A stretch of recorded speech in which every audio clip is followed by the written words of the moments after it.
Okay, let's see. Alright, I did go live. I did start. Okay.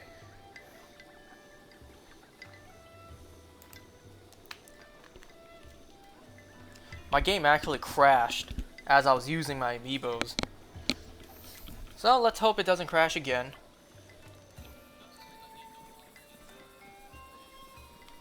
So of course I use my amiibos in between videos. I also cooked up a bunch of stuff, so let me go ahead and sell them. No! I want to sell! No clothes for me to sell. Wait, I don't need this. Get rid of this. Oops, that's my phone.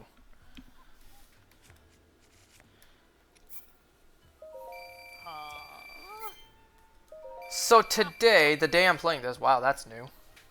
Seeing something new on my phone. Today is September 23rd.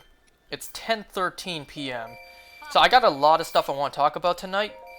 But the first and big thing I want to talk about is today's Nintendo Direct. Because for me, the Nintendo Direct that happened today was only like 4 hours ago. So it's still fresh in my mind. And I wanted to do this tonight while it was still fresh. So I could talk about it as it came out. If you're watching this in the future, then most of the stuff I'm going to be saying now is probably invalid.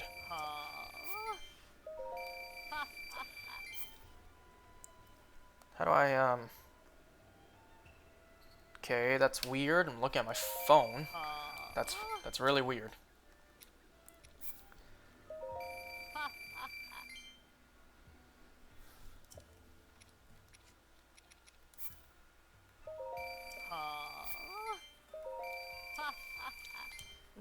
Just one sec. Wow, that is really weird on my phone. Okay, I got a lot of stuff to talk about tonight, but the first thing I want to talk about is the Nintendo Direct.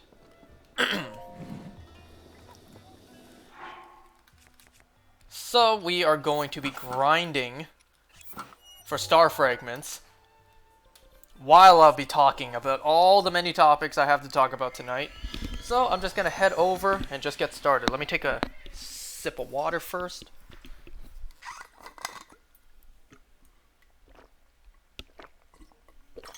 Okay.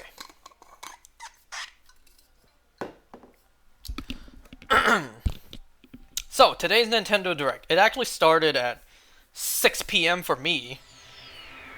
So while that was happening, I was closing up shop at work, and I was getting ready to leave work. So what I had to do was I had to turn on my data and watch it in the car on my way home. Don't worry, I wasn't the one driving. I don't have the license anyways. So there's some key points that I want to mention. You know, the stuff that really mattered to me also during... Huh, guess not. Never mind. I was going to say I got something from my amiibos, but seems I already got enough of them.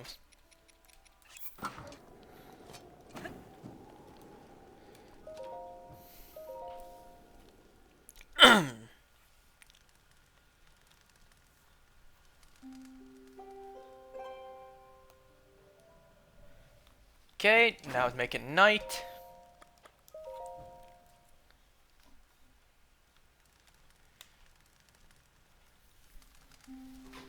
And we're gonna sit here for the entirety of the stream and just keep on doing this until we get as many star fragments as we need.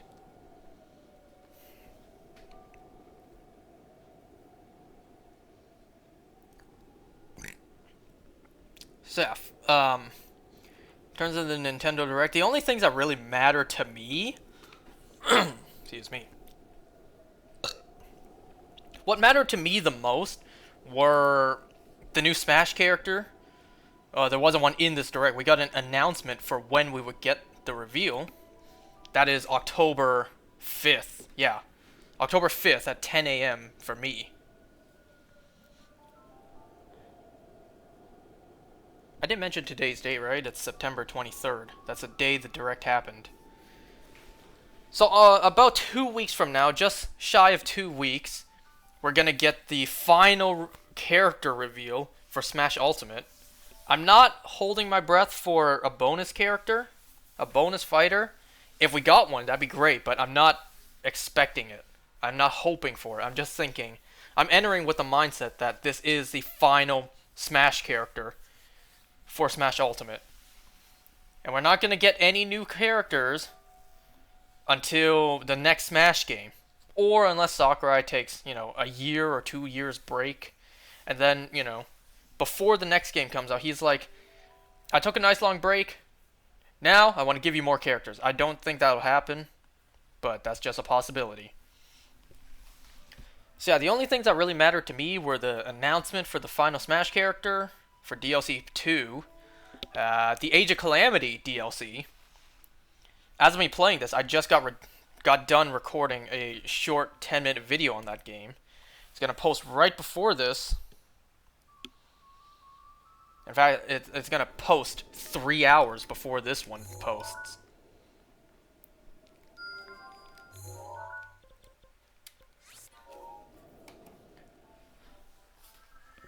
So in that, I talked lightly about a certain topic, which I will talk extensively here. But aside from that, what also mattered to me, what were important to me aside from the Smash thing, was the 3D Kirby game, Kirby and the Forgotten Land, is it called? I want to talk about that. What else? Bayonetta 3. It's not really important to me, but I just want to bring it up and mention it.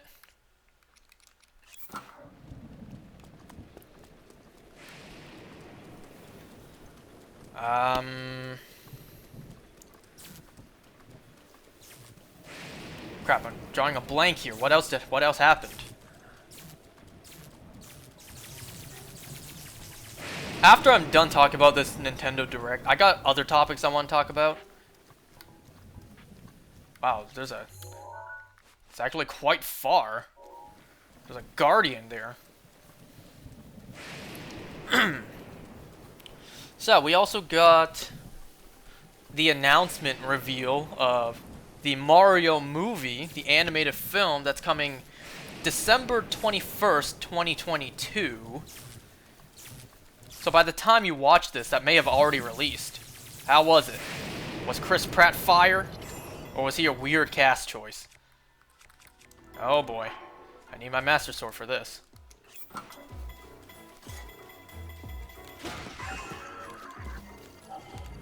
Yo, can you lock on?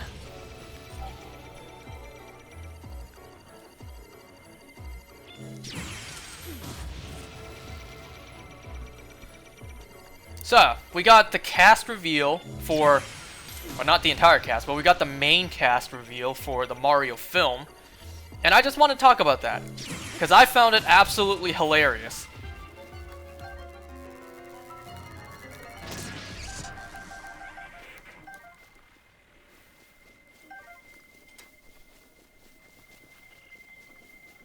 So, playing Mario himself, the big man, the main character, Mario, is Chris Pratt. They revealed that Chris Pratt is playing Mario, or voicing Mario.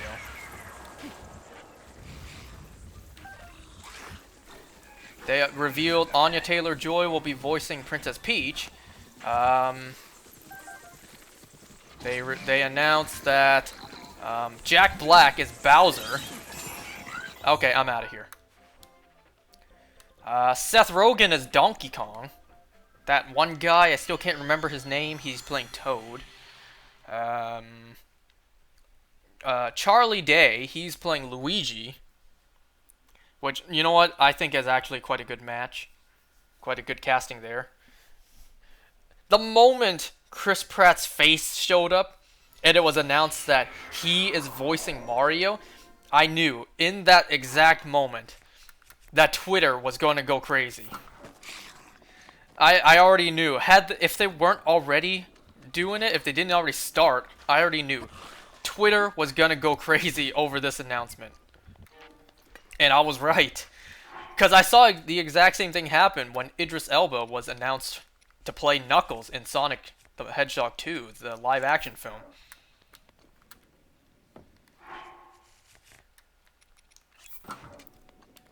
So I texted a bunch of people on Discord, and I'm like, I bet you so much that Twitter is gonna go crazy. They're gonna start dubbing lines that the actors have said over the characters, and it's gonna be hilarious. And I was right.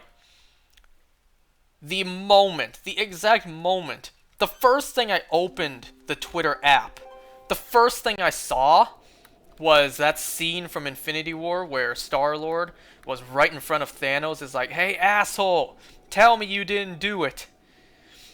And and that picture had Mario's hat and mustache on Chris Pratt. It's like tell me you didn't do this. And I started laughing so hard. I immediately sent it to some people because I was like, I called it. I told you. It's already begun. And then I just went to the homepage for Twitter. I looked under trending. This was #1 on trending, like not even half an hour later from its reveal. So I looked at #1 on trending was the Mario cast. Boring gameplay? Yeah. I ain't lying. Look what I'm doing.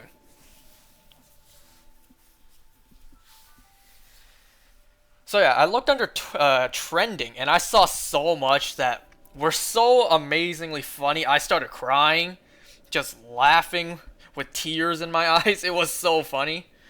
I just saw non-stop meme over meme about the cast.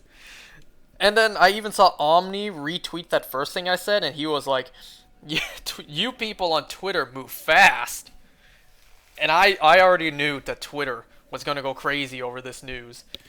I saw, voices like... Wait, before I even say this, I knew beforehand, like, I was texting this person. I was telling her, like, I bet you we're going to get... I wasn't texting just one. I texted several people. I was like, I bet you we're going to hear Chris Pratt lines dubbed over Mario. Stuff like Mario saying, they got my dick message. Mario saying stuff like, what master do I serve? What am I supposed to say? Jesus? Mario saying, let her go, Grimace? It's just lines like that.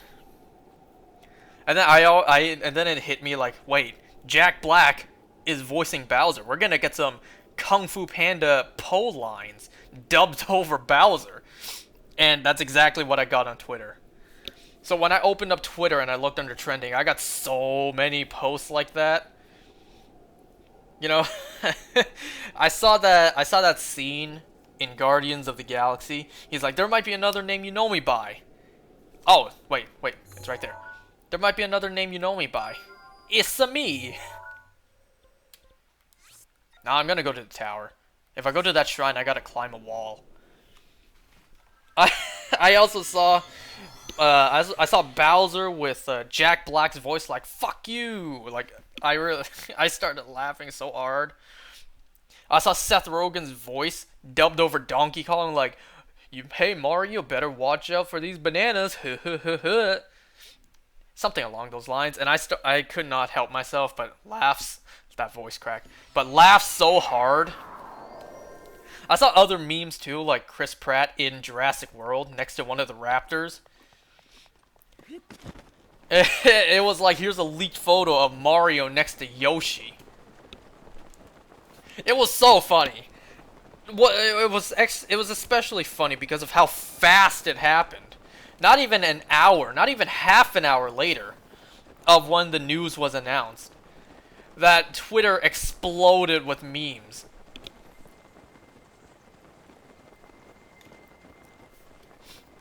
See, Twitter's not all bad. Twitter's pretty bad. Twitter kind of sucks. But, it's wholesome moments like these that...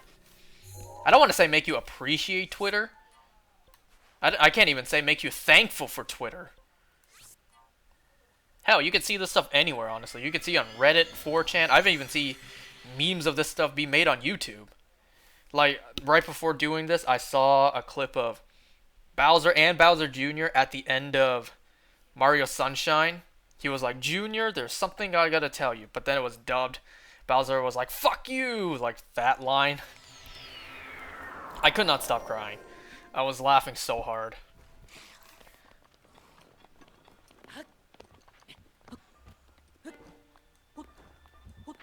I also saw like, so the way that they were showing off the cast in the direct, it was showing a picture of the actor and then, you know, a little edited artwork with the character that they would be voicing.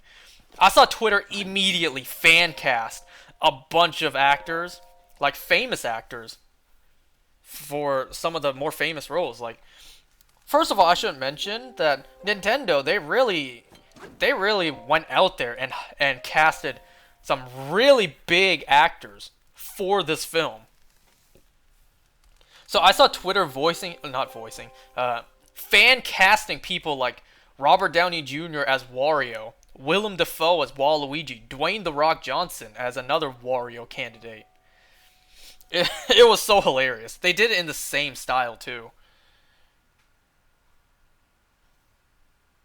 Let me see. Let me try to dig up some other tweets that I found. Like, what else did I see? Uh, there was that one scene. And man, anyway, leaked image of Bowser defeating Mario in the 2022 movie, and it's that scene in Kung Fu Panda where Po and Tai Lung were falling down the stairs, and slow motion Po was sitting on Tai Lung's face, no pause on that.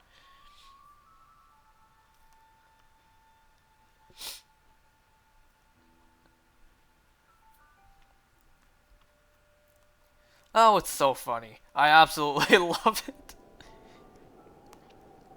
Whoever, like, I think it was Variety on Twitter, they posted a picture of Anya Taylor-Joy in her pink dress, wherever that photo's from, next to a picture of Princess Peach.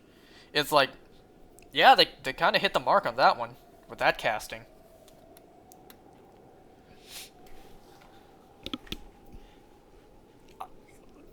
I don't expect this film to be mind-blowing.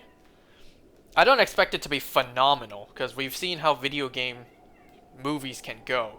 It can either go really great with Sonic the Hedgehog, or it could go pretty bad like the original Mario film. Or it can go in between like the Mortal Kombat films. The most recent Mortal Kombat film was just eh. It was alright. Wasn't even okay, it was just alright. So yeah, and you know, I can't imagine Mario having Chris Pratt's voice. Mario's voice is pretty high pitch. You know, I can totally see Seth Rogen's voice as Donkey Kong. Jack Black, I guess. Yeah, if you can squint the way you hear, I guess I can see Jack Black voicing Bowser. Anya Taylor-Joy, that's like, sure. You know, most characters don't really have many speaking lines. I think the only game where characters had a big speaking line, had actual voice acting, was Mario Sunshine. And that game alone had, what, 2 or 3 lines?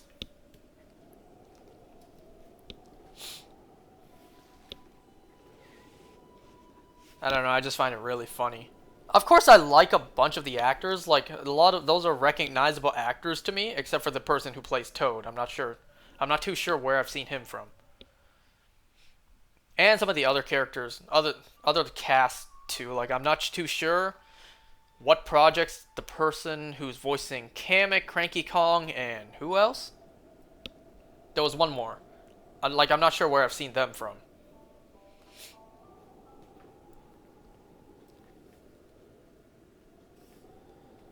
Aha, another star fragment. I told you. Boring gameplay, but I'm mostly just talking tonight.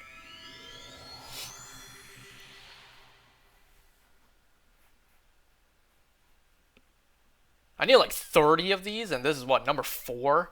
So we're gonna be here for quite a while.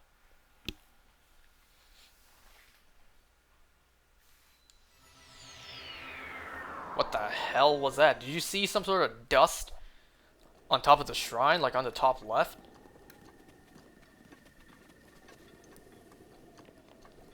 But yeah, aside from the Mario stuff, what else happened? I already talked about the Smash character. Watch it be another disappointment. I really hope not. I'm sure they've learned their lesson from Byleth. Don't save a first-party character for the final reveal, especially with the first pass. You built it up so much with 4 third-party characters, and then you hit us in the face with another Fire Emblem. If it was another first-party character, fine, but maybe don't add it from a franchise that people think already have enough characters. Unless it's Waluigi. If it was Waluigi, I don't think people would be upset that Mario is getting another rep.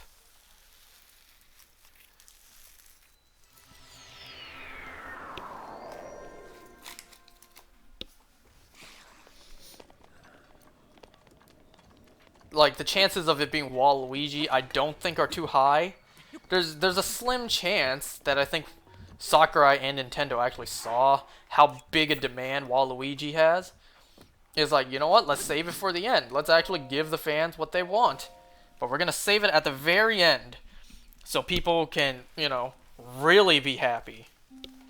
What if Pauline joined Smash? I don't think that would exactly work. Because she's already a stage mechanic. You know, in the New Donk City Hall, I think, she can actually appear in the background singing. Unless you change it, like, they can easily just change it. If Pauline is playable, and you play as her in that stage, that the song with lyrics would just play the whole time. And you don't have to activate the musicianists. It would just be like Pauline is fighting while singing the whole time. That'd be a little weird, but hey, Smash isn't a game really about logic. As to who I think it is, I mean, I've been wrong about all my predictions, so I don't really have any predictions so far. I'm just excited to see who it is to end off the roster. I can't believe we're already at the end. Smash Ultimate came out end of 2018. So how the hell did this game come out 3 years ago? Holy crap, 3 years ago. By the time you watch this, posted in the future, maybe the game's been out for 5 years, 10 years, I don't know. But it's like 3 years ago. I remember watching the E3 trailer reveal. Everyone is here. And how happy I was. Like, I was getting tears in my eyes, tears of joy. Wow, that was quick.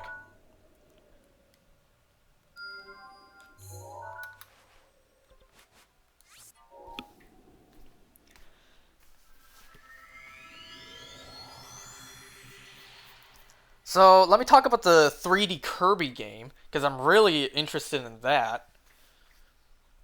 It's an interesting choice that it looks like they made the game take place in a post-apocalyptic...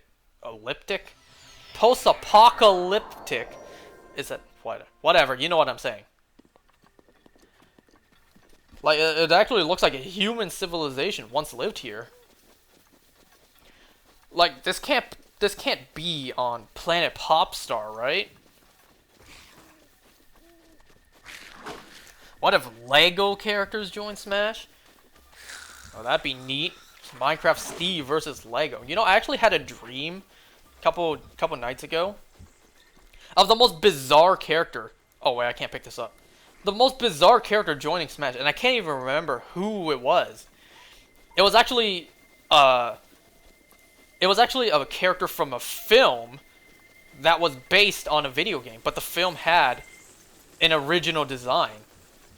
Like, I can't even remember if that dream was based off of a real film that exists or something that my subconscious made up.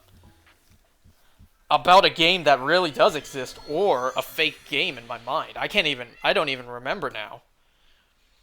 But yeah, I just remember I had a dream. A movie original design for a video game character made it into Smash.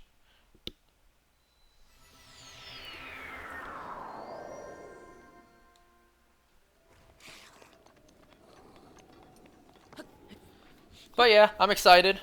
You know, I actually saw Introspective mention this, like, point this out. And then he even tweeted it on Twitter.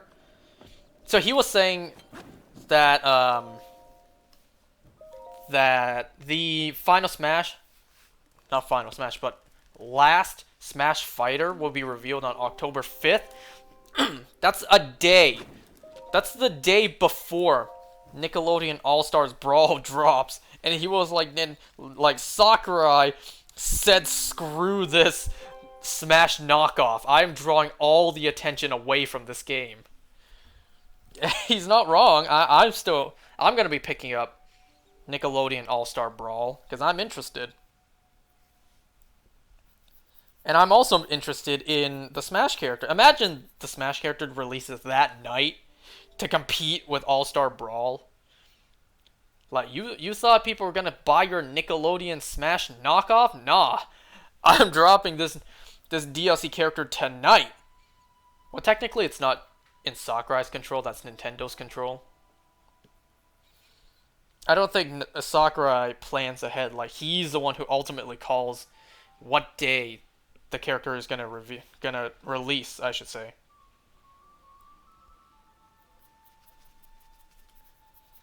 So yeah, the Kirby games, the 3D Kirby game. So we're finally getting a 3D Kirby game. I've wanted this for so long. I've wanted this since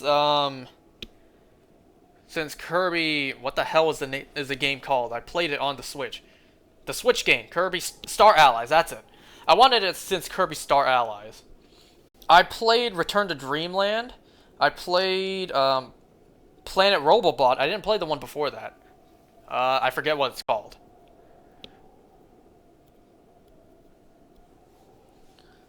And I played Star Allies. I'm a big Kirby fan. I played Squeak Squad back in the day. Like, I love Kirby. I saw all of Kirby Right Back at You. I love that show. I wish it would continue. But yeah, I'm a huge Kirby fan. And I've wanted a 3D Kirby game for quite a while. Not 2.5D, you know, where character models are 3D, but it's still a 2D platformer game. So we're finally getting a full-on 3D Kirby game. It kind of looks like Mario Odyssey. Since Minecraft Steve joined Smash, if Terraria Moonlord... What if Terraria Moonlord joined Smash? Who the hell is that? I have no idea. I've heard the name before, but I don't remember who that is. But yeah, I actually kind of thought that the graphics for the game look a little off, like it's not complete yet, which makes sense. It's only a reveal trailer right now, so the game's probably still being worked on, still being polished up. So hopefully it'll look crisp and clean.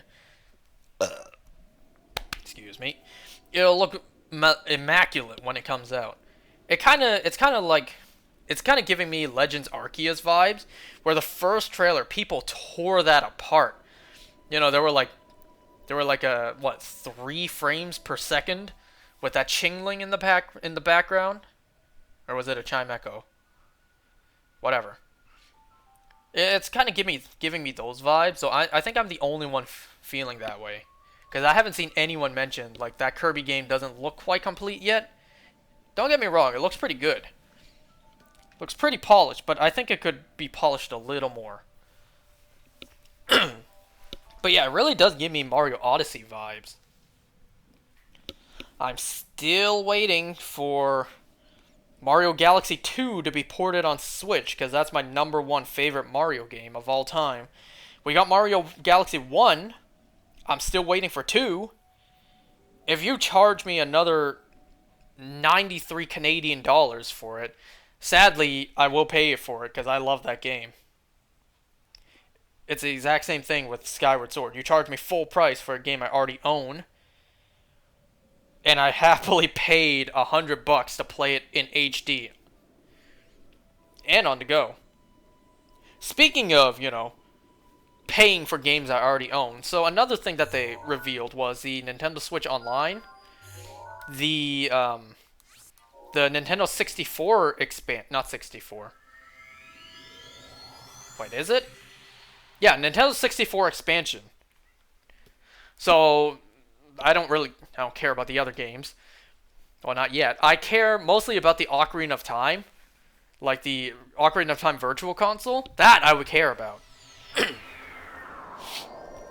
even though I own and played the 3D, like the remastered version on the 3DS, and like all the gameplay I've seen of this game is the classic Nintendo 64 graphics. I would still love to play the old school style on its own. And especially on an official release and not being like emulated, that'd be great. But I do have to pay for it. It's like Nintendo Switch Online, like it's gonna cost extra to play the 64 games.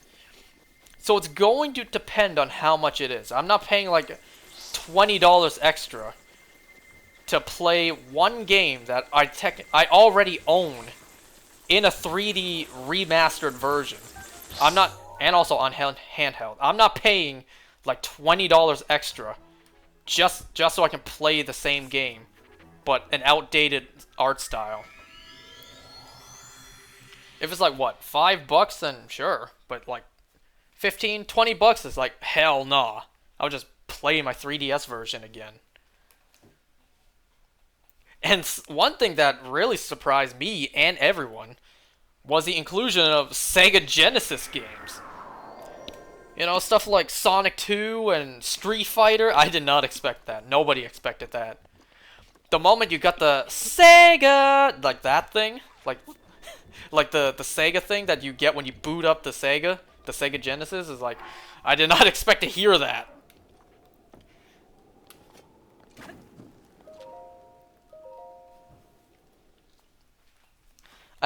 I'd probably not going to, well, yeah, I'm probably not going to buy the Sega Genesis or the Nintendo 64 console. Not console, controller. I would love to experience, or try to experience as best I can, what it was like playing Ocarina of Time on the Nintendo 64 with the 64 controller. But I'm not spending like, what, $70 for that controller? Hell nah. We didn't get any new amiibo reveals in this direct. A little sad about that, but my wallet is thanking me. Thanking Nintendo for doing that. What the hell else happened? Animal Crossing. We got a new Animal Crossing Direct announced. I stopped playing Animal Crossing quite a while ago, mostly because of shiny hunting. I'll talk about that later. But because, you know, I'm just not that into Animal Crossing. This is actually the first Animal Crossing game I ever picked up, and I really don't do much in that game. I've tried to get into it. I don't really understand how people really expand it and craft it so much. So I just, you know, stopped playing it. Maybe I'll go back into it, but at this point, I've missed so much, it's like, why even bother anymore? Bayonetta 3. I have not played Bayonetta 1 or 2. I saw a couple of PewDiePie's videos playing Bayonetta 1.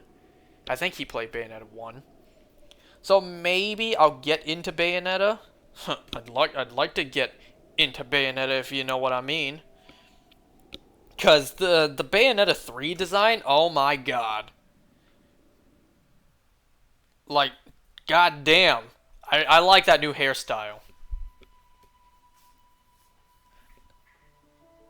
If you ask me, I think the Bayonetta 1 design was way hotter than the Bayonetta 2 one, but this Bayonetta 3 design is like,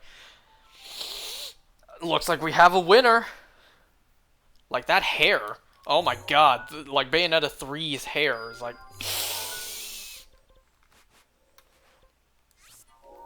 And that was not me, you know, trying to be like I'm sniffing her hair. That's weird. So yeah, maybe I'll get into Bayonetta one day. What else happened? Oh yeah, I forgot to mention this about Kirby. When they were, you know, showing off the trailer before it was revealed it was a Kirby game, I was kind of getting vibes of the setting. You know, we saw the rundown abandoned escalators. I was like, is this Coconut Mall? Like from Mario Kart Wii? It looks like Coconut Mall to me. And then you had that scene, like, that shot with the bridge. I'm like, is this a new Mario Kart game? Because that bridge reminds me of that one level in Mario Kart DS, where that drawbridge keeps on, like, going up and down between laps.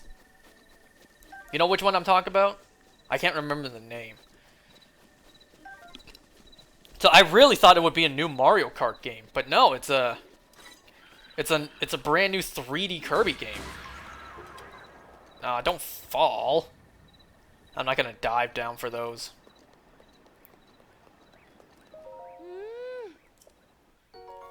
Hasty steamed mushroom sounds tasty. You know what? I'll eat that right now.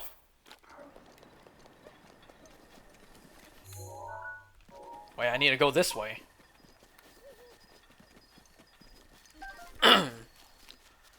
So yeah, I really thought it was a new Mario Kart game, but nope. It was just a brand new Kirby game. Not that I'm disappointed. A 3D Kirby game is welcome in my books because we never got that before. That is far. Was there no better spot for me to do that? I guess not. Take advantage of this nighttime speed bonus. Do I get this Korok now? I'm right here. I'll get this Korok now. So you see the 4 rocks below, but one spot's missing, so you just push it over.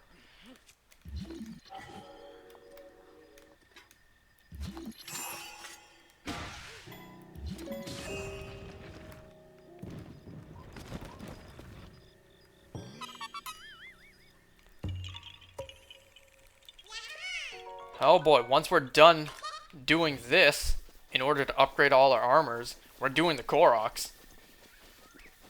So any ones I can pick up on the way are very helpful. Hey, I'm just trying to go mushroom picking.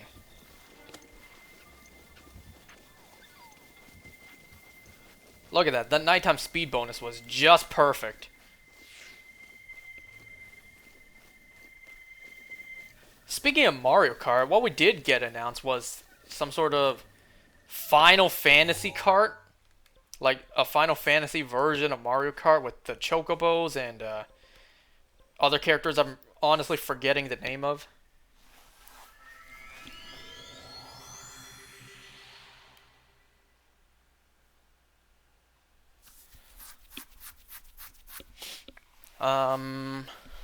Splatoon 3, I own Splatoon 2, but I don't have Splatoon 1, and I never play either game. I want to, but I'm just too busy with other games. How many star fragments is that now? That is... Where are my star fragments? 6! Oh man, I need a lot more. We're almost at an hour mark and not even at 10.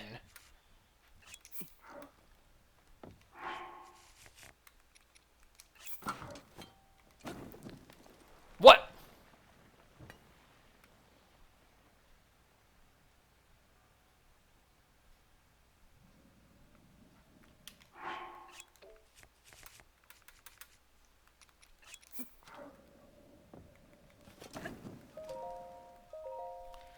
Let me think. I'm trying to think just based on memory. What else happened that I want to talk about?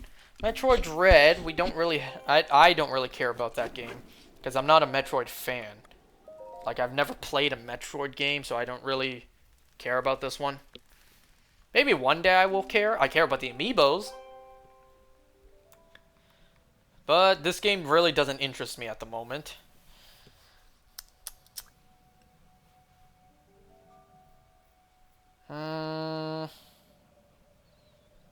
I'm really trying to think. What else happened in this direct?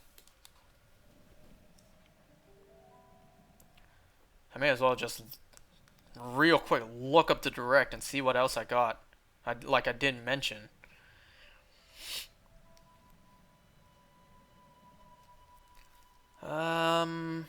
Monster Hunter doesn't really matter to me. I don't care about Monster Hunter that much.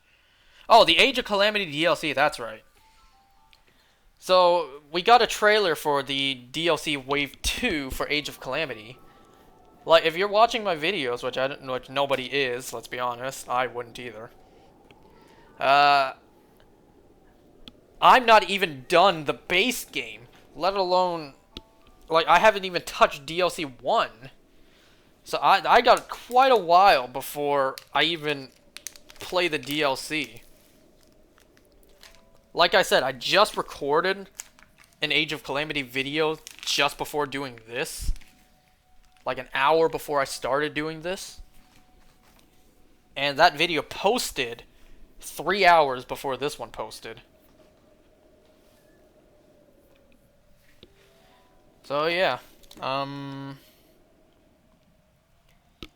Let's see here. Animal Crossing, talked about that. Oh yeah, so the Mario Golf got an update. I don't have that game. I see on my phone screen here, Bandai Namco's Disney Magical World 2 Enchanted Edition. I thought this would be like a Miitopia thing, but guess not. When Mickey Mouse had that envelope floating, like flying over him, I thought that was a Smash invite. I'm like, wait a second, Mickey Mouse for Smash? Then I took a closer look.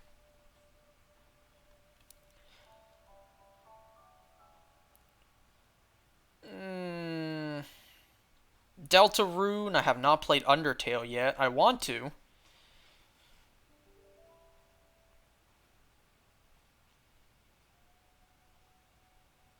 Yeah, that's just about everything that I want to talk about. Mario Party as well.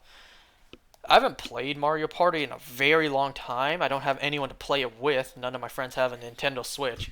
And even if they did come over, they wouldn't want to play Mario Party.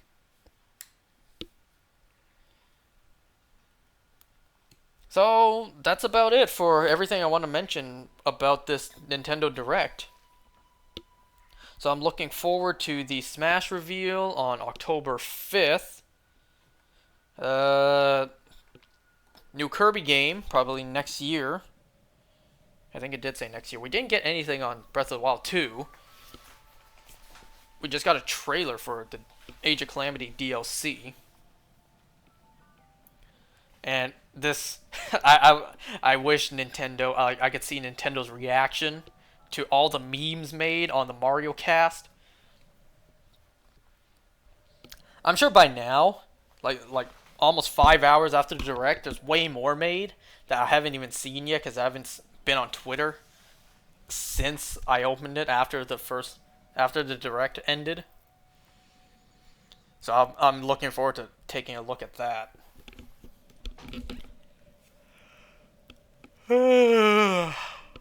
Excuse me. So I don't see anything that fell yet. So I have a list here about some other topics I wanted to talk about. So let me talk about this somewhat quicker story first. So as of today, the day I'm playing this, I actually updated my phone's iOS. My iPhone's iOS, I updated that today. And I think this is the first time ever that I updated my phone's iOS. Like, I've been using Apple products since I was in, like, what, 6th grade? And I'm now in, what, 3rd year of college? I started off with an iPod. Who remembers those? And then I got an iPhone. And it just gradually evolved. Like, I just kept on getting new iPhones. And I never updated the iOS. My iPod, I still have that. It's on iOS 7. No, wait. No, it's not. It's iOS 6. Because I never wanted to update it to iOS 7. Now, the reason that I don't like updating iOS is because a bunch of things change. And I don't like change. I'm used to my phone's layout, the way it functions, all that stuff. So I don't like it when it changes. Now, the reason I updated iOS this time, for the first time in maybe, 9 to 10 years of using Apple products. First time I've ever updated iOS. The reason I did that this time is for a couple of reasons. Number one, yesterday I got quite a scare. You know, I was in my I was in the car ride home and my phone just crashed. I tried force rebooting it to turn back on, and then when the page opened up, it said plug into computer or visit the Apple support thing, like iTunes. Okay, it's 3 a.m. It's not gonna fall. So when I plugged in my phone to my computer and opened iTunes, it then said an issue with your iPhone. Would you like to factory reset it? All your data will be lost. You can connect to iTunes to restore contacts. I'm like, no. I don't have anything backed up. Like I don't want to factory reset my phone. So I kept on trying to reset, like close and restart my phone, and eventually it turned back on and I got all my stuff in with nothing missing. So that's reason number one that I updated iOS this time. Another reason that I did was because right now, in my local area, what we're doing is we're doing some sort of vaccine passport thing. I think that's what we're doing. So we need to have digital proof that we have received our vaccine shots, and I do. I have both my shots. So the iPhone has this iPhone like Apple Wallet app, which I never used before. And, because of this, I learned that this is what people use to pay with their phone. They tap with their phone and pay that way. So that I finally learned that's what it is. Look, I didn't know, okay? There's a lot of stuff about an iPhone I don't know. So I was trying to get a digital copy of my proof of vaccination into my iPhone wallet, and it just didn't work. I followed the steps precisely, and it didn't work. I was tapping the option, and it didn't let me. Like, I was doing everything step by step, and it just wasn't working. So my friends were trying to help me out. They were like, "What iOS are you?" I was like, "I actually don't know. I haven't updated in quite a while." They were like, "I can tell. Your iTunes, like your music icon, is still the previous one." And they were like, maybe that's why you're not able to download and save it into your iPhone, your Apple Wallet, because your iOS doesn't support it. And I was like, you know what?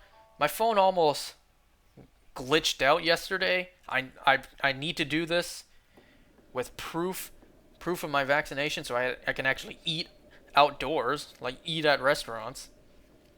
And also the fact that like 2 weeks ago, as of me playing this, Apple gave out this warning, like this emergency software update to prevent, you from being hacked and whatever. So I'm like, yep, this is a really good time for me to update iOS.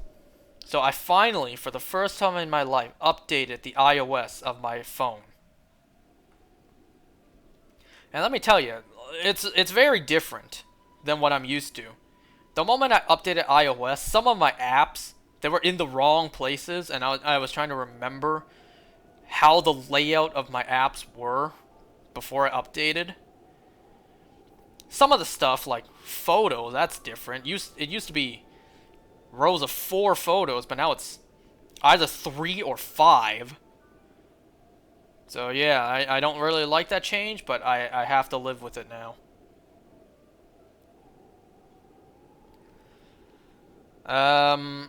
The thing I was saying was different on my phone earlier was, so I have my Twitch. Oh wait, I have my Twitch on my phone, like playing, so I can monitor the stream because I don't have a second monitor. So on my phone, like it's playing, but if I go to the home screen, it actually shows the stream still playing, which I never knew. That's new for me.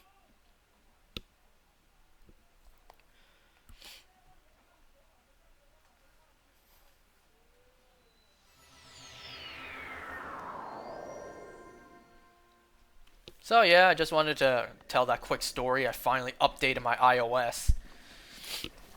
I still don't like doing it, but I had to this time. My iPod is still iOS 6. I think my iPad is what, iOS 10 or 11? If even those. We're on iOS 15 now.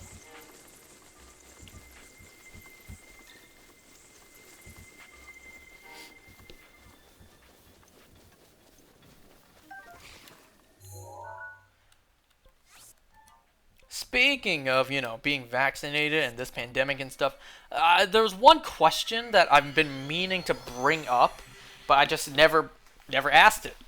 So, because I watched The Walking Dead, here he goes again with Walking Dead. So I was thinking, like, has anyone on this planet, Walking Dead style, woke up from a coma in the middle of this pandemic and just have no idea what's going on? You know how at the beginning of Walking Dead, Rick was in a coma, and when he woke up, the world had ended? Like, he woke up into the apocalypse?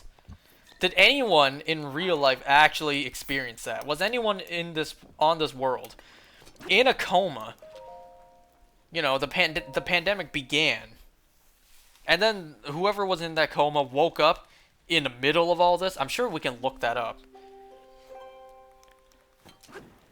Like, it's unlikely, but there's a lot of people out there in a lot of different circumstances, so it's not impossible that happened. I don't know, I'm just curious. Did anyone wake up from a coma in the middle of this mess that we're in? Speaking of Walking Dead and zombies, excuse me, I have so much gas. So I did want to mention this one point about about me rambling about the What If Zombies episode. Before someone brings this up, like, I was saying the Avengers in no way could have taken down all those zombies on the, I almost said London Bridge, on the Golden Gate Bridge. I'm sure someone's going to mention this, like, but the community at Alexandria were fighting off the hordes of walkers inside the wall. Inside the community when the wall fell. Remember that? Remember when that happened? Well, yeah, they were fighting the horde, but you also have to remember, they were getting backed up. They were getting cornered. It wasn't until Daryl set fire to the lake and drew the attention of many walkers away from them that they were able to win. But, the Golden Gate Bridge is way bigger than Alexandria, with way more zombies on it. And the Avengers, while stronger than the inhabitants of Alexandria, were still lower in numbers, and way more outnumbered. So yeah, there's no way, not a chance, the Avengers could have won that fight. And, speaking of what if, I do want to talk about the newest What If episode. I think this was episode 6, the Party Thor episode. The episode What If Thor was an only child, or were an only child. Once again, this episode implied so many things like the zombies episode did. So we literally saw a few episodes prior, by the way, spoilers, just in case. We saw a couple episodes prior, like what if Earth lost its mightiest heroes? We literally saw there the events of Iron Man 2, Incredible Hulk, and the first Thor film. All took place relatively close. And because this was around the time of the first Thor film, during this film, Tony would have been dealing with his shrapnel poisoning and whiplash, and Bruce Banner would have been dealing with not only Thunderbolt Ross, but Abomination as well. So while those two events were happening, there was a massive party happening in Vegas. I was thinking, no one else would party harder than Tony Stark, but he's a little occupied right now.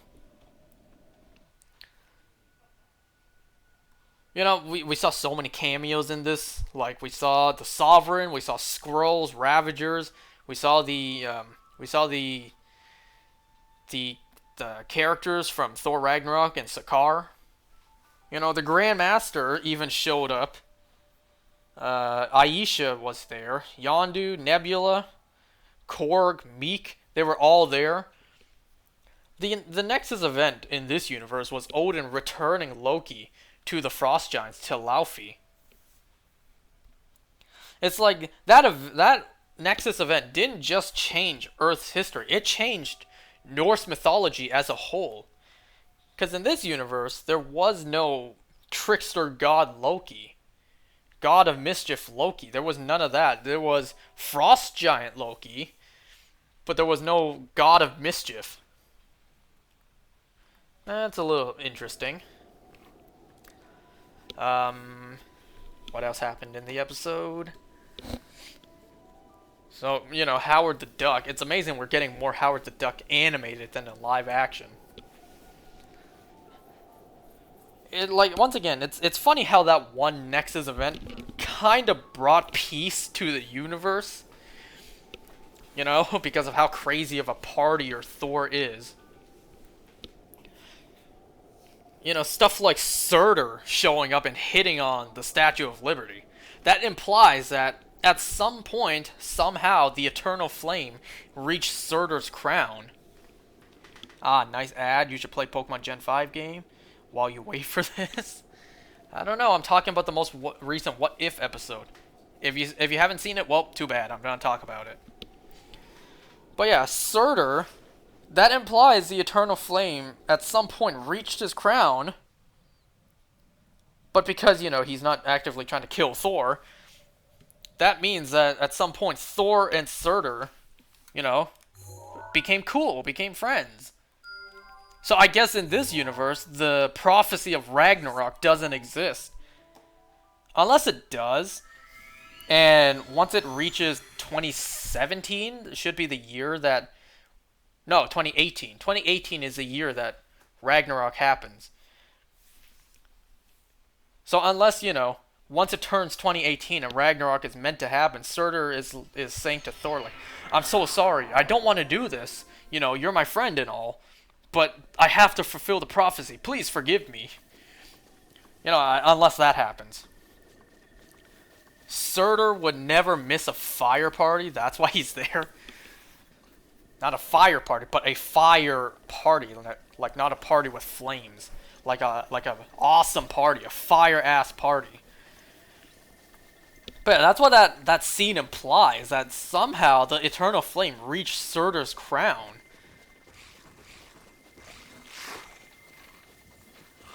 Wait, it doesn't necessarily mean that. At the beginning of Thor Ragnarok, Surtur was already active. He needs the Eternal Flame to destroy Asgard, that's it. It would be on fire once he's there.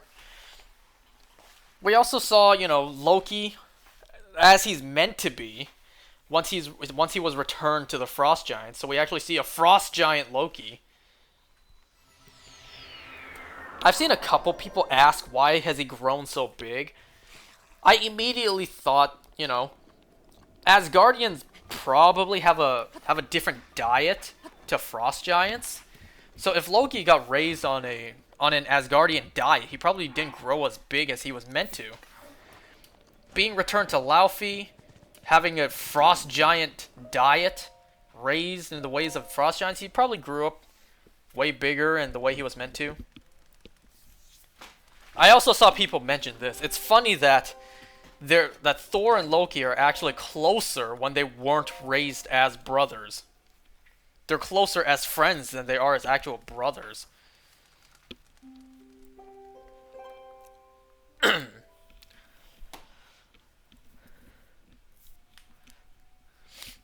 Something I don't understand.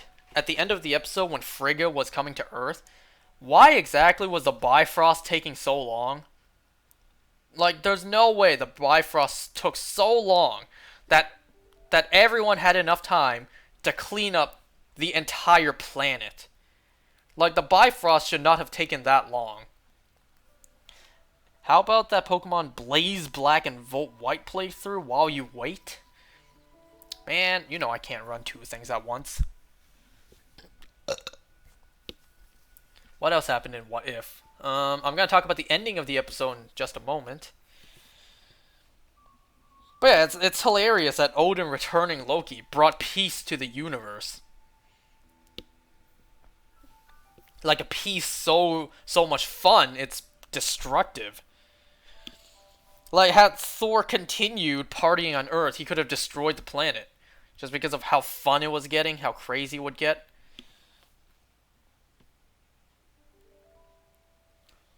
It was great hearing Clark Gregg back again as Coulson. And hey, he didn't die again. yo, Fury got pummeled by by Korg. Dude got body slammed. Dude got ran over by Korg. It's like Fury got hit by a train. Poor Fury. We saw in a previous What If, he dealt with Tony Stark before Thor arrived on Earth. Well, kinda. So before Fury arrived in Vegas to stop Thor, or attempt to, he saw Tony at Randy's Donuts. At least that's how the timeline should work.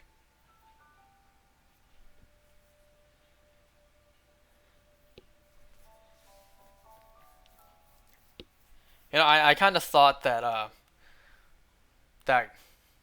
Rumlow, when he was like, "Oh, no nukes," like because he was secretly Hydra, he wanted the nukes to be fired.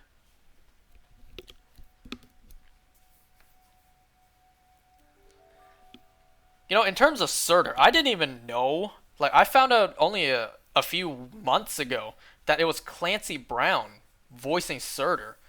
Mr. Krabs himself was voicing Surtur. I only found that out a few months ago.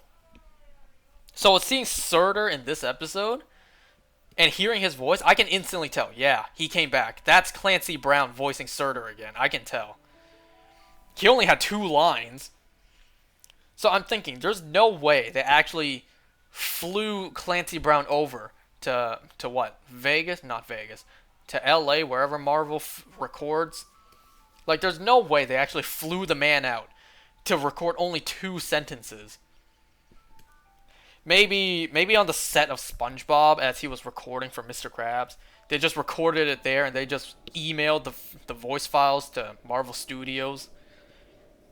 It'd be kind of funny if that's how they did it.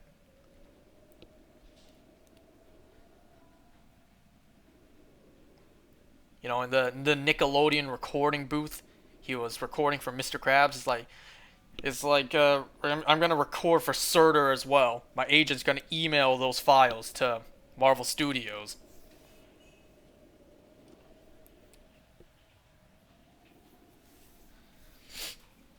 So about that ending, the ending of this What If, even the Watcher was caught off guard. Uatu had no idea this was happening or going to happen. The Watcher, he's meant to know what's going to happen. Like, he knew Doctor Strange would destroy the universe, and he still did nothing because he couldn't. But this, he genuinely thought that it would be... wait, what? Yeah. He genuinely thought it would be a happy ending, and then out of nowhere, frickin' Ultron shows up. So even he was caught off guard. And what an ending. First of all, this episode was a pretty upbeat tone change. We've had some pretty downer episodes lately. The Doctor Strange one had a pretty dark and sad ending. The Zombies episode, that one, ooh, yeesh. But this one, the entire episode was so upbeat and positive. It was quite a change. And then we got that ending. Because that Ultron wasn't from the timeline, so he didn't know. Yeah, like, the Watcher should be able to see everything in the multiverse, but even he was caught off guard. He wasn't expecting Ultron to show up. He only knew what happens in the timeline. So, the Ultron showing up is sorta exactly what He Who Remains was afraid of. So thanks a lot, Sylvie. Good job. Look what you did. He who remains on the Loki show was afraid of another multiversal war, and this is exactly what he was afraid of. Sure, he was afraid of variants of himself, which is Kang the Conqueror, but this is the same concept. A multiversal war. Ultron traveling between universes and trying to take over.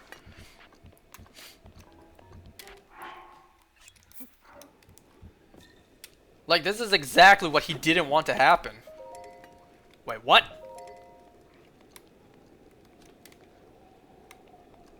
They're not focusing on me right now. And what an ending, too. Seeing Vision's body taken over by Ultron, and with all 6 Infinity Stones, Ultron has become a living Infinity Gauntlet. But I wonder how they're going to explain this part. Excuse me. Yeah, they're going to explain my burp. The Infinity Stones should not work in Party Thor's universe. Infinity Stones only work in their own universe. The reason in Endgame they worked was because the stones were still in that universe. They were just in the past. But whatever universe Ultron came from, that's clearly a universe where Ultron won. And this universe is clearly different. So it's a different universe. So Infinity Stones should not work. Just watch. Just watch Marvel mess this up. They actually allow Ultron to use the stones, and it's like, well, guess that's a continuity error. Because the stones did not work in the TVA. They weren't in their own universe. And yes, you can also argue that magic doesn't work in the TVA, so the stones wouldn't either. But regardless, the stones should not work if they're outside of their own universe. And then, you can also argue that this is the multiverse. Like, we saw at the beginning of Loki episode 6, multiple universes different from the multiverse we're seeing. There are multiple universes, each with a sacred timeline that could branch off into different realities. So technically it's still inside one universe. It's kind of like an omniverse. A multiverse of multiverses. So you can argue they're still inside the same universe, so they can still work. Stuff like that. But that's crazy though. Ultron? Just imagine they tie this in to Avengers Damage Control, the VR game at the Void. Like, technically, if that game is canon, Ultron already came back. That game should take place before... Like, it should take place after WandaVision, but before Falcon and Winter Soldier, and especially before Far From Home. It took place before Falcon and Winter Soldier because the Falcon still had his old Falcon suit. In Falcon and Winter Soldier, he had his new red suit, which he didn't have in the game. And in the game, Spider-Man still had his red and blue suit. After Far From Home, he's stuck with his red and black suit. So it has to take place before Falcon and Winter Soldier. Imagine they actually tie that in. Like, if that game really takes place in the Sacred Timeline, a multiverse Ultron came back to the Sacred Timeline, and that's how that game happened. You know how much I would love that? Because I actually played the game. I actually went and paid to play that game. It only took like... The game itself is like, what, 15, 20 minutes? It's not long at all.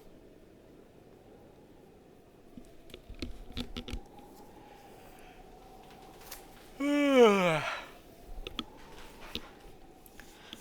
yeah, one question I saw raised was, is this a new ability that all 6 Infinity Stones combined are able to do? And that is actually travel between universes? Like, was Ultron able to travel to Party Thor's universe because he had all 6 stones? Yeah, I really want to hear what Ultron's voice is, cause it should be Kevin Spader's voice. That is his name, right? The guy who voiced Ultron, Kevin Spader. It should be his voice, but coming out of Vision's body, Vision's taken over body, that's gonna be a little weird. No, not Kevin. Is it Kevin Spacey? Yeah, wait.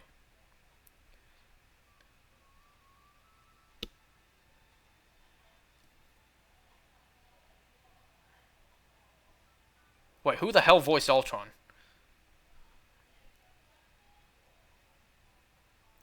No, James Spader. That's it. My bad. It was James Spader who voiced Ultron. There it is.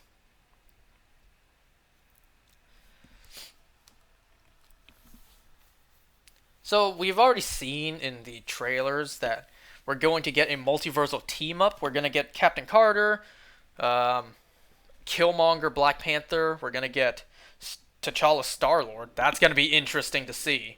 We're gonna get Gamora with Thanos' armor and double-bladed sword. We're gonna see Doctor Strange Supreme, Party Thor. We're gonna see these characters team up against against Ultron. And I also heard a theory that they're also gonna be fighting against zombies, like the zombie Thanos. I heard a theory like that as well. They're gonna be fighting both. Like they're gonna make zombie Thanos with all 6 stones fight Vision Ultron, who also has all 6 stones. What a spectacle that would be. Yo, I can't wait to I actually now can't wait to see that. I want to see Black Panther, like Killmonger, Black Panther meet T'Challa, Star Lord. Great, I really want to see that now. Cause that T'Challa, Black Panther, oh, there it is. Cause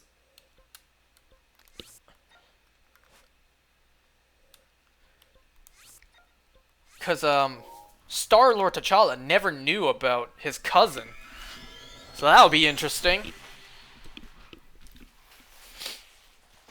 See, my question is, if he needs a multiversal team, why is he picking the characters that we have been seeing? Obviously, because it's a show, they want to put all the characters together. But it's like, couldn't he just grab some of these Sacred Timeline Avengers? I mean, you could say in present day that the Sacred Timeline Avengers are kind of no more. There's not exactly an Avengers in present day.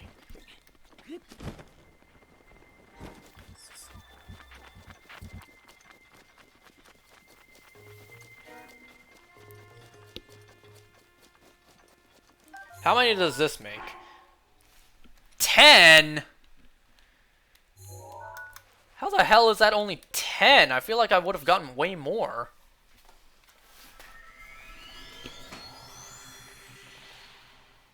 I don't know. Can I get like 5 more? Maybe. That way I can get like somewhat half of what I need, and then next time I'll just get the other half and call it and then be done. I was hoping I was gonna get them all tonight, but this is taking longer than I expected.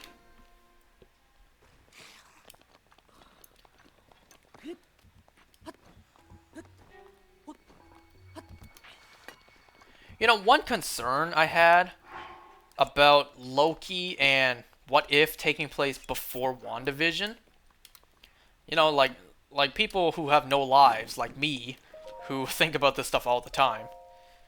Like, people like me understand that these events, like, took place in between Endgame and WandaVision, because these are new realities. And in those new realities, this stuff would have already happened. But to the average viewer, you know, say in the future, say many years from now, the average viewer are going to see how to watch these in order. They're going to see... So after Endgame, they're going to watch maybe 2 or 3 seasons of Loki, then watch who knows how many seasons of What If, because that show has endless possibilities for stories. Say like 5 seasons for What If. So they're going to watch 2 to 3 seasons of Loki, then maybe 5 seasons of What If. That's 7 to 8 seasons worth of content. They're gonna watch Endgame, 7 to 8 seasons of shows, and then watch WandaVision and be like, oh, only 3 weeks have passed since WandaVision, but all that stuff happened. How does that make sense? People like me understand, but average viewer might get a little confused. But hey, I'm not complaining. More content for me. I have not even seen Shang-Chi yet. I haven't found the time to. At this point, I may just wait for it to become free on Disney Plus in mid-October.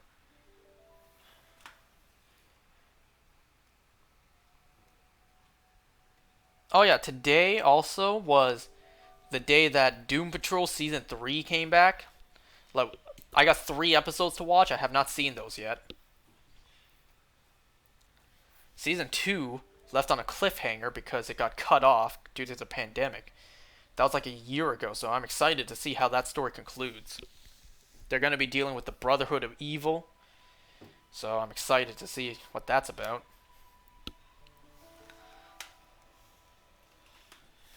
Let me think. What else did I want to talk about for What If?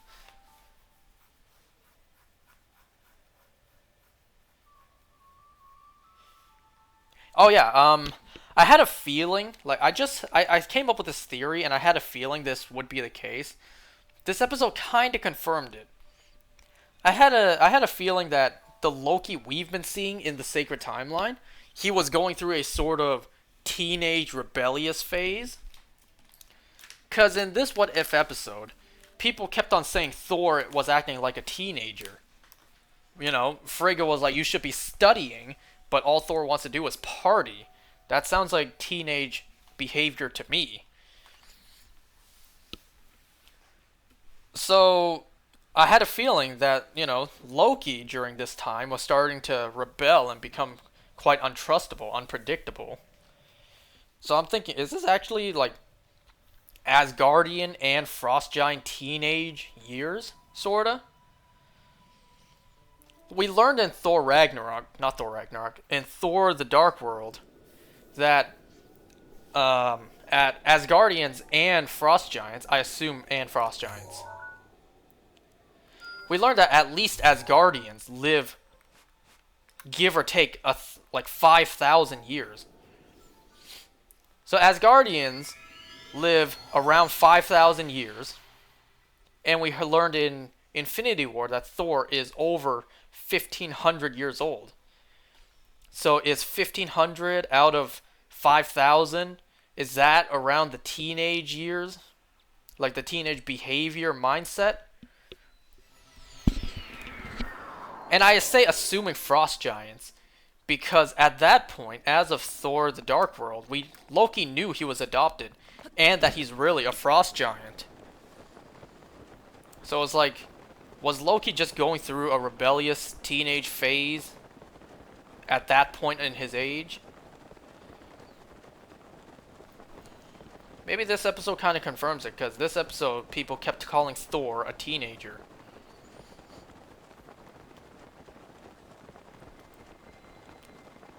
And I kind of find it interesting Frigga wanted him to study.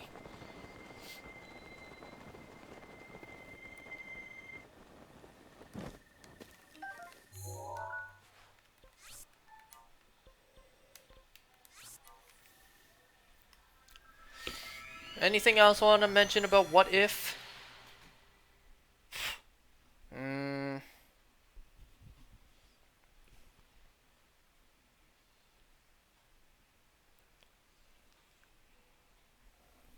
The Thor versus Captain Marvel fight, that was pretty cool. I actually thought they were going to hook up. I thought they were going to get together. I thought Thor was going to forget about Jane and hook up with Captain Marvel. Like, he would see this strong, independent woman. He's like, I like you. I thought when the two of them went into the clouds, like, I thought they would come back down making out and stuff. I thought they were going to get together. I really did.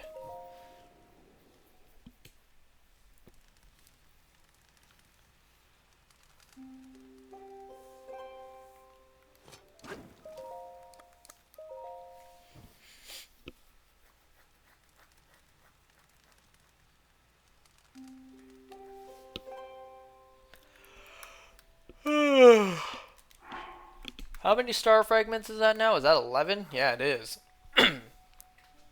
I'll try to get a couple more, and then I'll call it a night, and I'll get the rest next time. Let me pour myself some water first. I've been talking for quite a while.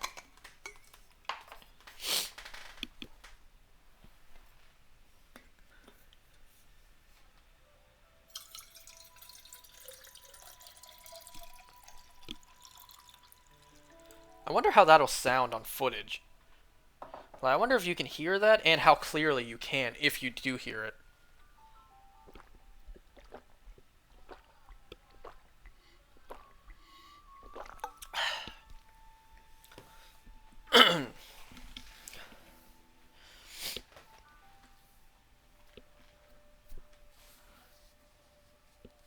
You know, something really looks weird about this Thor design. I don't think it's because he doesn't have a beard, but something about the way Thor looks in What If just doesn't seem right to me. Of course, that's the case for a lot of characters. Black Widow doesn't really look like Scarlett Johansson. Tony Stark resembles Robert Downey Jr. enough to be recognized as Tony Stark. Like, Coulson, he, sure, kind of resembles Clark Gregg. Like, mostly, but it doesn't seem like it all completely resembles him.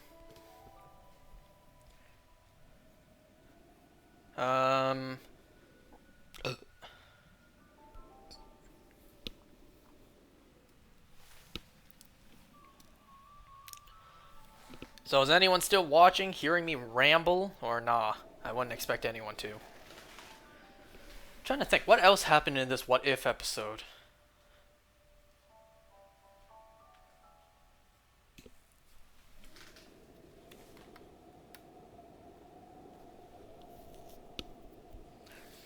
So the next episode we should be getting is a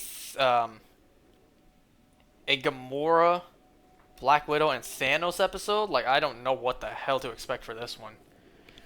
The only thing I can imagine is this is the origin story for Ultron. Like, Ultron took over Earth. When Thanos came to Earth to try to get the stones, he got overwhelmed. He lost the stones to Ultron. Gamora and Black Widow met and teamed up in order to survive against Ultron on Earth. That's my theory right now. As I'm playing this, we don't exactly have a trailer for the next episode yet. But that doesn't really explain how Gamora got Thanos' armor and double-bladed sword.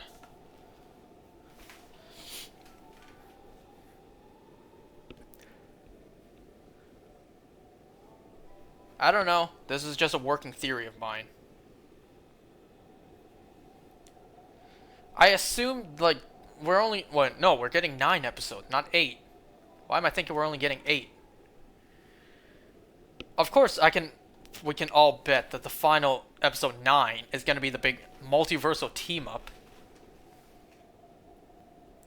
I really want to see Uatu the Watcher finally come out of the shadows and actually fight alongside the Avengers, or the Guardians of the Multiverse. Like, I would love to see a live-action Uatu the Watcher fight alongside with the Avengers of the Sacred Timeline. That'd be heat. That'd be so cool. He did cast something during the trailers. Who casted what during trailers?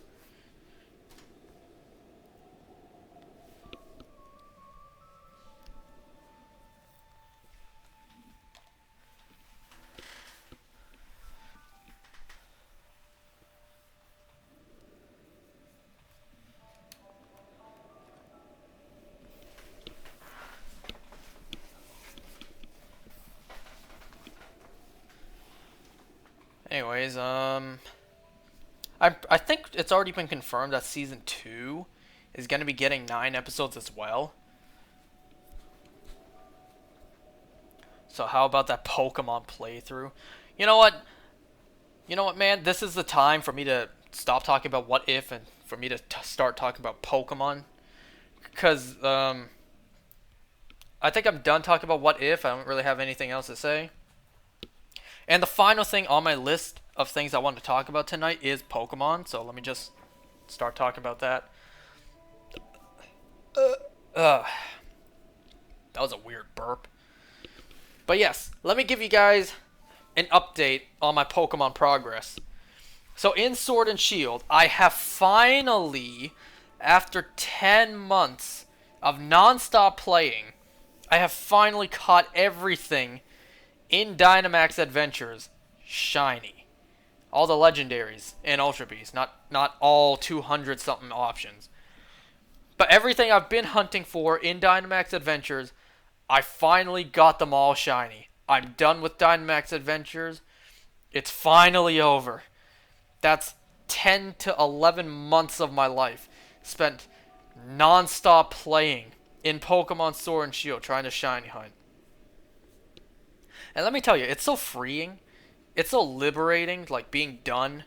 Like not having to worry about it, not having to think I'm wasting time when I could be shiny hunting right now. Obviously, I have one final hunt in Sword and Shield. So I got everything in Dynamax Adventures. I got the Reggie Trio, I got the Swords of Justice, I got Regigigas, I got Regieleki, and everything in Dynamax Adventures. I'm only missing shiny Regidrago. But I am taking a break. I'm going to take my long, sweet-ass time before I start hunting Regidrago. Sounds like you during high school? Me too. Don't forget, I did the same. So before I do Regidrago, here is my plans for the foreseeable future for my Pokemon plans. So first, I was going to complete the Pokédex, but I got that done yesterday, so that's done. So after completing the Pokédex, it's 4 a.m. It's not showing up. So after completing the Pokédex, what I'm going to do next is I'm going to shiny hunt Spiritomb. Finally actually doing a shiny hunt that's not a legendary Pokemon. I'll be honest, as a kid, I thought Spiritomb was a legendary. I thought a lot of them were legendaries. Hell, I thought Heatran evolved into Regigigas because they were next to each other in the Pokédex. And in my mind, design-wise, I could have seen it. I could have seen that happen. We had weirder evolutions. Frickin' Remoraid evolves into Octillery. But something like Luvdisc doesn't evolve into Alomomola. So 2 legendaries back to back with a design that if you squint you can see it evolving into one, like one evolving into the other. At least in my eyes, I used to think that. But yes, I'm going to shiny hunt Spiritomb. You can only get it once in the game unless you breed it. So I'm going to be shiny hunting that. And then I'm going to be doing this on and off. I'm going to have to play through the entire Sword and Shield game 2 more times because I'm working on a living dex. And to get Glastrier and Spectrier, those are weird names. In order to get them, you have to become the champion first. So I have to play the game 2 more times to get them for my living dex. I don't trust trading with people because I don't know if they hacked it. Like they don't put in the time to actually do it like I am. Like I don't know if they hacked it just because they don't want to play the whole game again. So I'm gonna do it on my own. That way I know for myself it is not hacked. So yeah, that's why I'm playing through the game 2 more times. I'm gonna do that on and off. And then, like, I can't believe I've decided to do this, but I'm going to do it. I'm gonna go back to Let's Go Pikachu and Eevee. I'm gonna finish those games. I made it to like Gym 6, and I stopped because I just can't play that game anymore. I'm gonna endure the rest of that game because that game, in my eyes, sucks. Well, I don't like that game. But I'm going to play it. I'm gonna finish it so I can shiny hunt in that game. I still have Articuno, Zapdos, and Moltres to hunt in those games. Oh, and Mewtwo. Like, I have the Gen 1 legendaries to hunt in that game. And that's been on my mind ever since, I gave up on that game. Now that I'm mostly done shiny hunting in Sword and Shield, I'm gonna go back and do that. Spirit Tomb, I don't... Oh my god, it's a Blood Moon. You saw that, right? Wow, I didn't expect that. So Spirit Tomb, I don't expect to take me too long. I expect like minimum 2 weeks. No, wait. Not minimum, at max, like the longest to take me 2 weeks.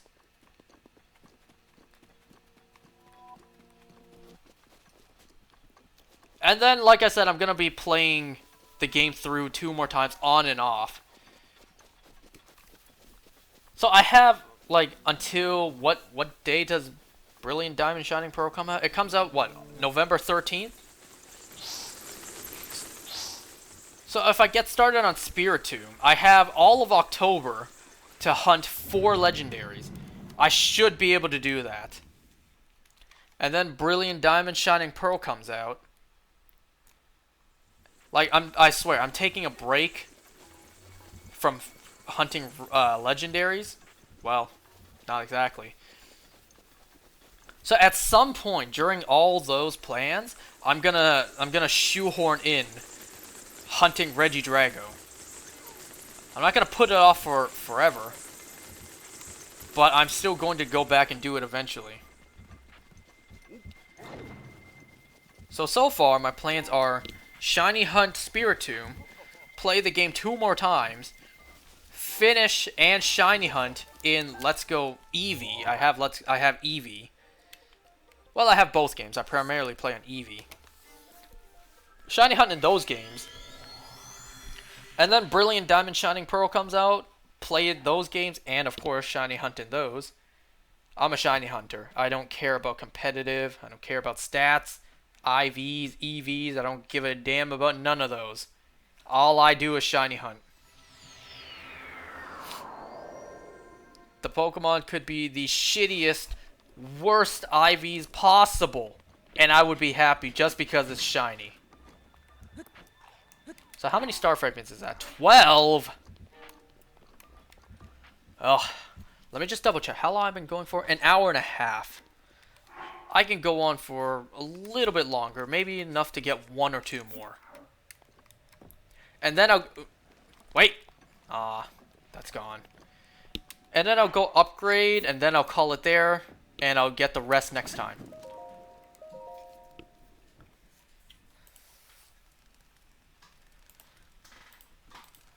So that's basically everything I want to talk about tonight. I talked about the Nintendo Direct, talked about What If, talked about Pokemon. Also today, Pokemon Evolutions, is it? Yeah, Pokemon Generations was the old one. Pokemon Evolutions came up with their episode 2. And I'm just like...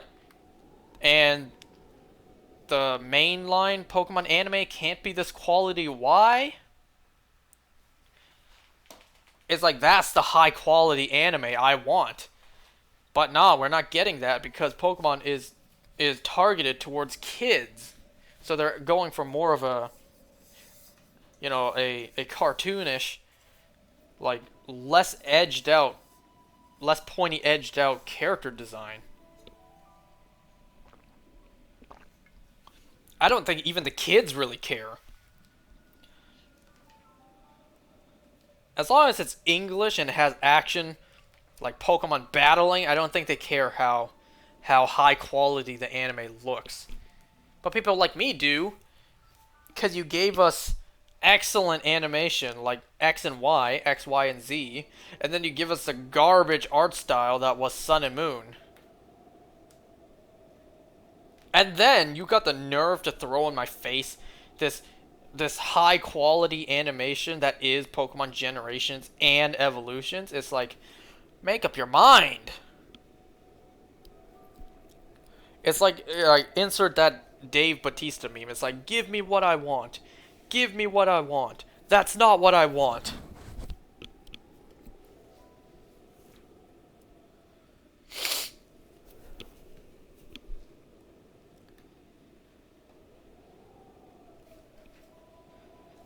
I don't think I mentioned this, but we finally got the Hawkeye trailer. It has it has the beautiful Haley Steinfeld. She's hot. I'm not ashamed to admit that. Yeah, I like her. So we like Haley Steinfeld's in it, and we're finally getting some love for Hawkeye. Like, this man has been shitted on by Marvel and the fan base since his debut in the first Thor film 10 years ago. In 2011 did that film come out? Like, fans have been begging Marvel for a Hawkeye film or anything with him.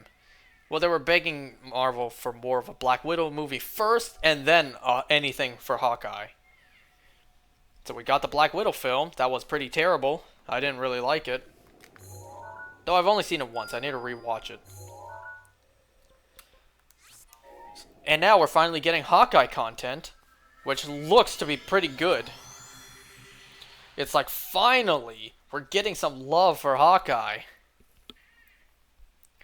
Marvel has done a horrible job dealing with Hawkeye.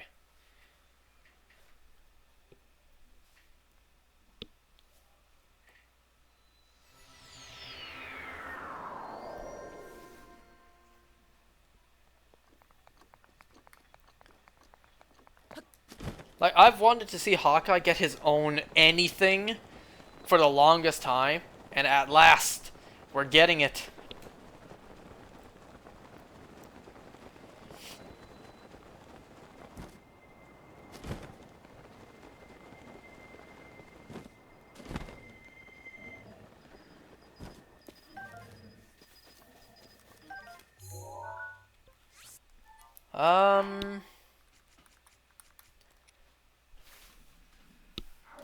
Fine, I'll keep going. I was about to be like, maybe I'll call it there, but maybe if I only just need 2 more to reach 15, like, maybe I'll just get 2 more. I'm trying to think, how many? I'm trying to do some mental math. How many do I need?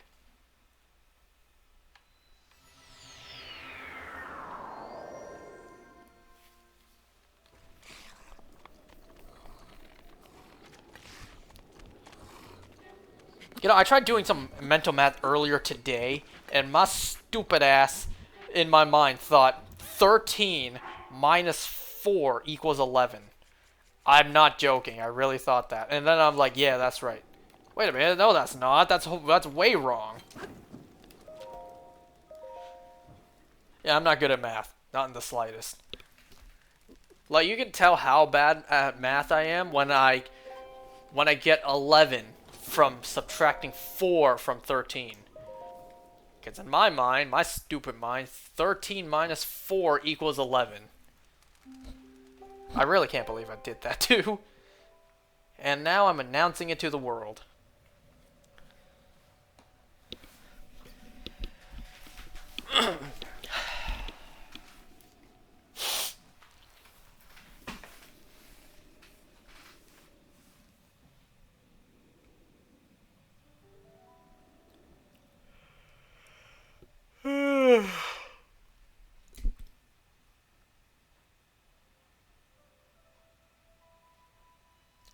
But yeah, I'm done with shiny hunting. At least with this horrible, time-consuming hunting method. I finally got them all done. And what do I have to show for it? Digital code in a video game. I spent 10 to 11 months of my life solely on that. Am I proud? Not really. Am I happy? Yes, I am. Because I finally did it. I accomplished something that is meaningful to me. It's not gonna get me anywhere in life, but except bring me joy. It's gonna bring me joy, closure, satisfaction. I guess pride as well. The fact that I can actually tell people I did this. They're gonna take a look at me. They're gonna be like, really? You did all that?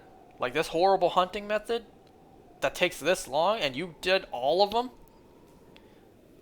they're gonna be more disappointed the fact that I wasted all that time than impressed that I actually stuck through it all.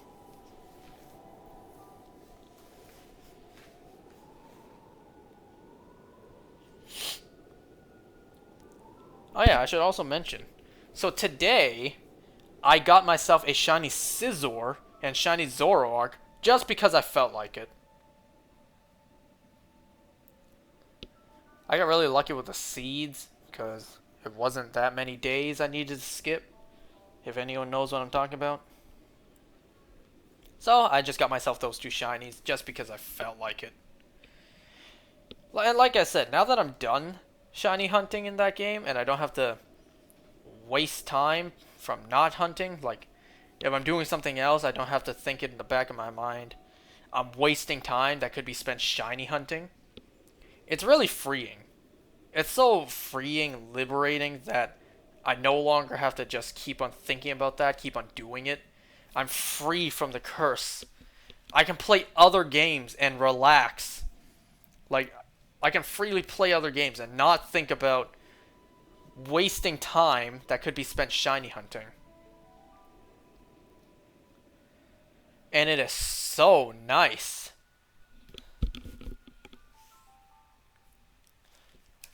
Oh yeah, I forgot. Today's Pokemon evolutions confirm that you pronounce Necrozma's name as Necrozma, not Necrozma.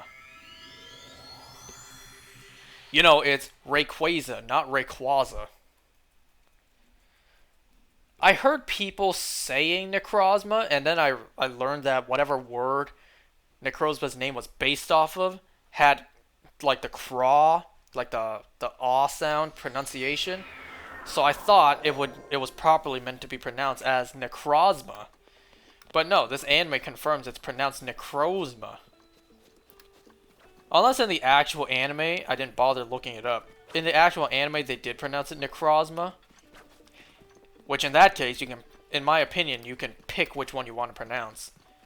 It's like how the anime pronounced it both Regice and Regice. You got two official pronunciations. To me, that means you can pick which one you want to pronounce it as.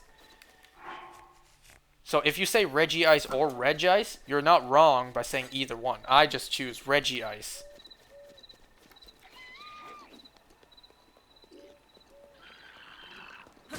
Gonna attack you from this angle. I thought he would not fall. Anyways. More hasty seed mushrooms. I liked these so much last time, and I'm gonna eat them right now. Nah, I already got the nighttime speed up. Or the speed up in general, so I don't need to switch my clothes.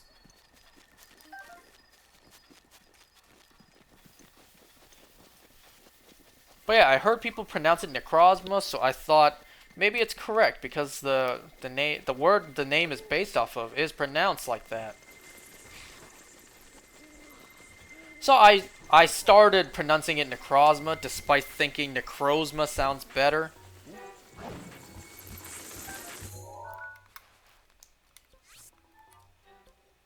But finally, it's confirmed it's pronounced Necrozma. So I can finally go back to the way I always pronounced it. The correct way.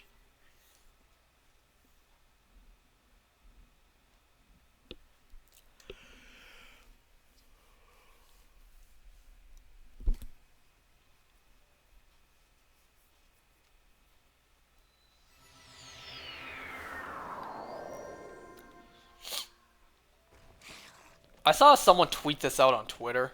Like in this episode, you see Celine in the background and only in the background. At one scene at the Aether Paradise, it was just her head peeking out in the background. And then whoever tweeted this put in like this beside the picture. It was that SpongeBob episode of that commercial. It's like, look, Gary, there I am. And it shows SpongeBob's head in the background. Like they compared it to that. Alright, this is going to be my last star fragment for tonight. Then I'm going to upgrade, then I'm going to call it a night. And then I'm going to get the rest of the star fragments I need next time.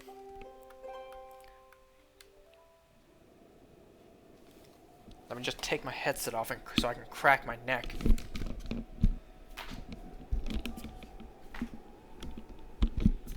Ah, that feels better. I don't know if you guys can hear that.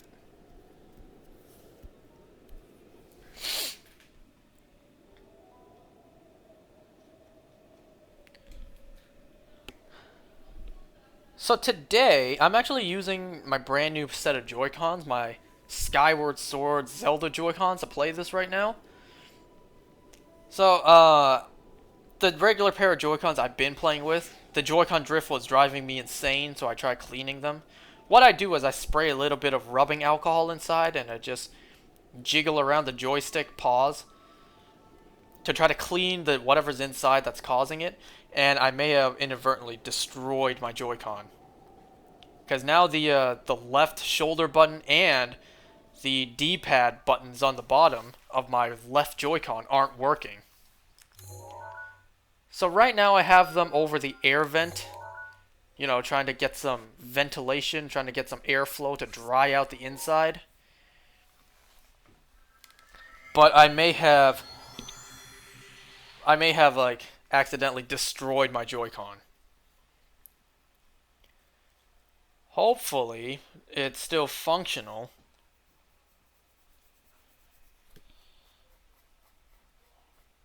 What I don't want to do is I don't want to put it in a bag of rice. And then, you know, accidentally, like, I don't want to waste the rice, so I would wash it and eat it.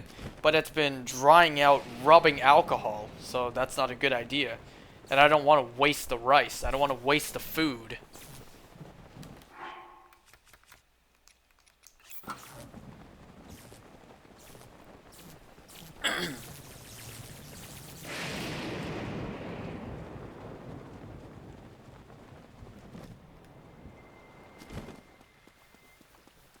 In reality, that fall would have broken Link's legs. Alright, that's enough star fragments for tonight. I only got 15.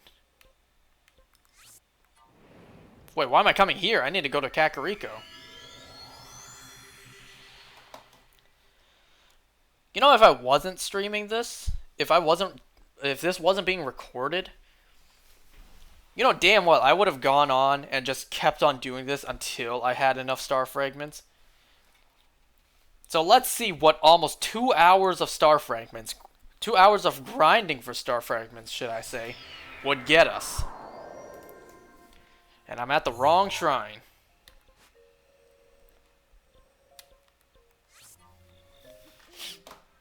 Like, I need double. I think I need double this amount of star fragments. So in reality, I would be here for about 4 hours with non-stop grinding, which I have done before, because I've completed this game 2 times over. And I've upgraded all the amiibo armors. So unfortunately, you're going to see me do this entire process. I'm not doing this off screen.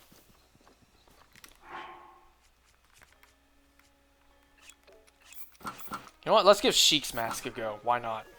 I don't get the nighttime bonus, but I've never really worn it before. Let me put on my Master Sword, too.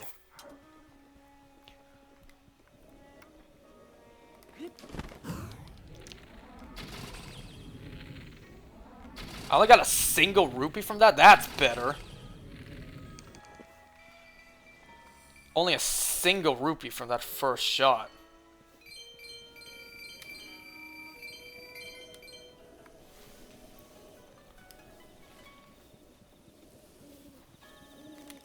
Okay, this looks weird. Because I don't have the pants on. There we go.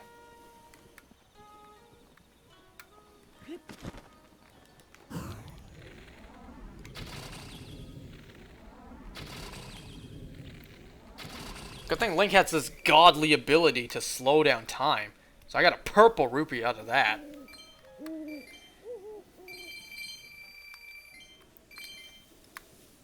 I think I've mentioned this before, but I was thinking about that one time Hyrule changed its currency value. Because in Twilight Princess, that game, yellow rupees, became valuable for 10 rupees. And we all know that I don't think gold rupees existed in that game.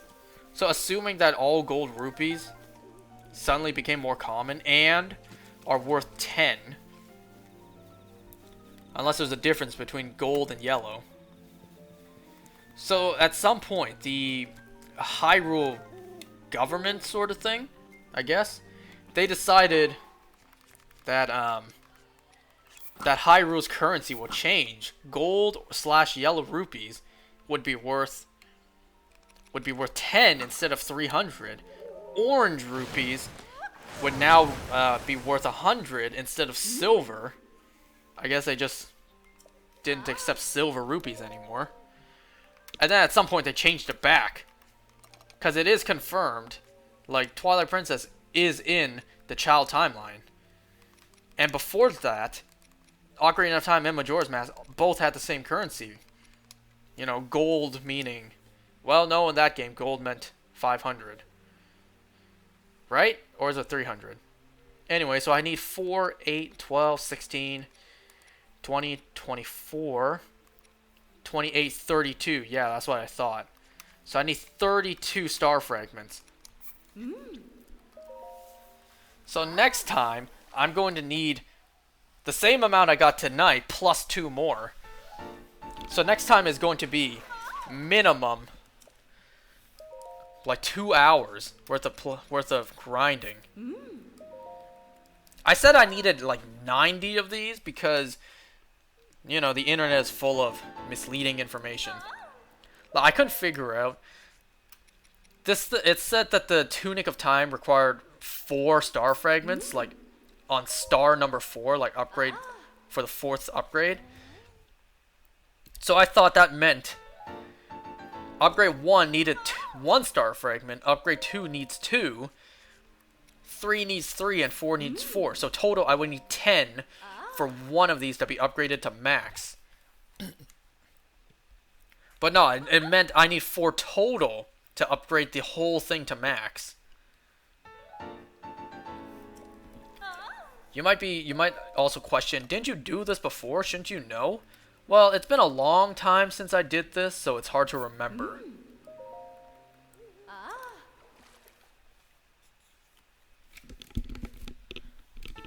Hopefully I can get a a star fragment from my amiibos.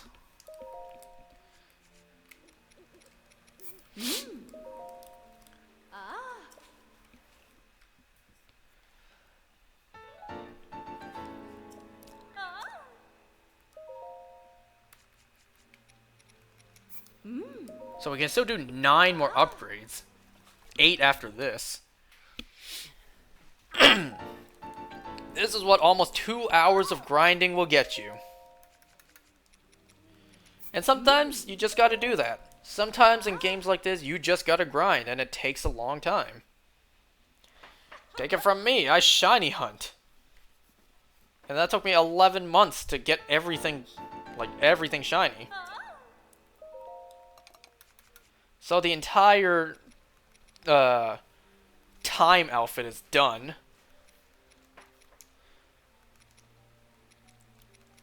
Yeah, I'll just do these in order. I was gonna be like, maybe I want to do the Skyward Sword one first, because I like Skyward Sword more. Don't get me wrong, I do love Wind Waker.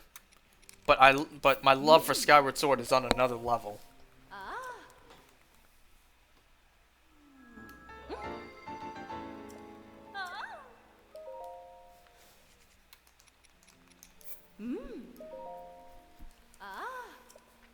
Both have beautiful music. Ballad of the Goddess and, you know, Dragon Roost Island.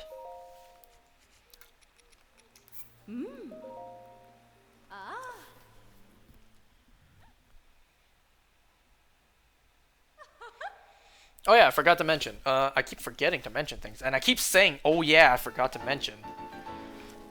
Somewhere in all my Pokemon plans, I will also be going back in Pokemon Ultra Sun and Moon and hunting Shiny Fiona, like trying to hatch an egg of it.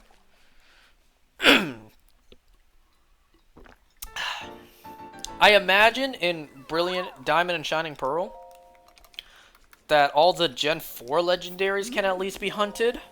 Like, well, I don't know if Dialga and Palkia can, because they're the box legendary. Assuming they can be. So the legendaries we can hunt in Brilliant Diamond Shining Pearl would be Uxie Mesprit Azelf, Dialga Palkia, Heatran, Regigigas, Giratina, Cresselia. And I assume to get Regigigas you would need the Regi Trio. And maybe the 2 new Regis that was just introduced. It's rainy here, so I'm going to go back to Hatino. So I assume those are going to be huntable. The 2 new Regis are debatable. And then, let's just... I don't count on these, but let's say if they include, like, later on, the Darkrai, Shaman, and Arceus events. Well, I don't think Arceus, because Arceus is getting his own game. So Darkrai and Shaman, if we get those events like the base game did, the original game, and we can shiny hunt them, I'll do those, of course. I'm going to make it day, so it's not going to rain. I could have just made Link sleep, to be honest.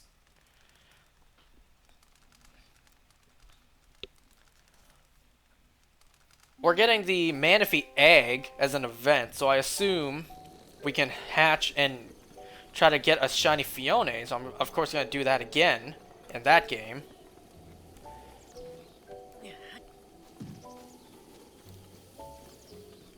Since I'm here, and before I end it, why not? Just cut some grass, see if we get anything.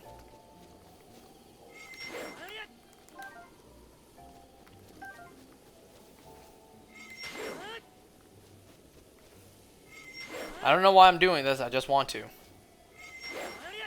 What is that? Oh, that's a bird.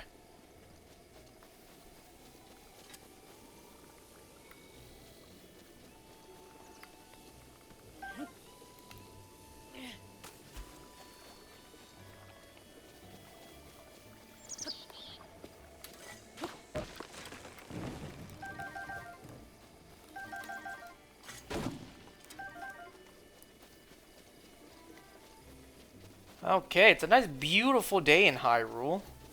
What a lovely day. I'm just going to end this. Yep. So I'm going to end this here. 2 hours worth of grinding. And we got to do it all again next time, too. And then it'll be the end. So next time, we're going to get the rest of the star fragments that we need. Upgrade the rest of our armor. Should be the final time we're going to upgrade our armor.